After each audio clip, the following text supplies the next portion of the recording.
ஹல்லேலூயா. ஒரு நாள் நான் சொல்கிறேன் பாருங்களா, சத்தியத்தை சத்தியமாக சொல்கிறேன் பாருங்களா. ஆமாம், சோத்திரம். ஒரு நாள் ஆமாம், நம்ம நிலம் நல்ல நிலம்தான். நம்ம நிலம் நல்ல நிலம் தான். நிலம்னா இது இருதயம் தான் நிலம். இது நல்ல நிலம். அமேன் சொல்லுங்க பார்க்கலாம். நல்ல நிலத்தில் ஒன்று விதைச்சாச்சு. என்ன விதைச்சாச்சு? வசனத்தை விதைச்சாச்சு. விதைச்சது என்ன செஞ்சிருச்சுன்னா அது வளர்ந்துருச்சு. அது என்ன செஞ்சிருச்சு? ஒரே ஒருத்தருக்கு தான் புரியுது, மற்றதுக்கு புரியல யாருக்கும்.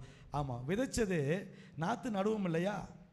இலையை வெட்டி அதை வெட்டி இதை வெட்டி போட்டு டிராக்டரை விட்டு ஓட்டி நெல்லை விதைக்கிறோம். அது வளர்ந்துருச்சு.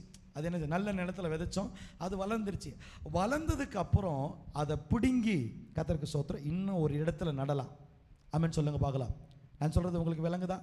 அதை பிடுங்கி ஒரு இடத்துல, அதாவது நல்ல நிலமாக இருந்தோம், வசனம் விதைக்கப்பட்டுச்சு, வளர்ந்துருச்சு. அதை பிடுங்கி தேவனுடைய சித்தத்தை நிறைவேற்றுகிறதுக்காக இன்னொரு இடத்துல நடலாம். ஆனால் ஓயாமல் பிடுங்கி பிடுங்கி பிடுங்கி நட்டா, தாய்மார்களுக்கு சொல்கிறேன், சகோதரிகளுக்கு சொல்கிறேன், சகோதரர்களுக்கு சொல்கிறேன், ஓயாமல் பிடுங்கி பிடுங்கி நட்டினா நீ என்ன தான் உன் பிள்ளைக்காக பிரயாசப்பட்டாலும் அது வளரவே வளராது.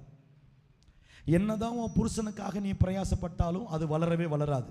என்னதான் உன் மனைவிக்காக நீ பிரயாசப்பட்டாலும் அது வளரவே வளராது. அல்லேலூயா சொல்லுங்க பார்க்கலாம். அல்லேலூயா சொல்லுங்க. அல்லேலூயா. அது வளரவே வளராது. அது வளரவே வளராது.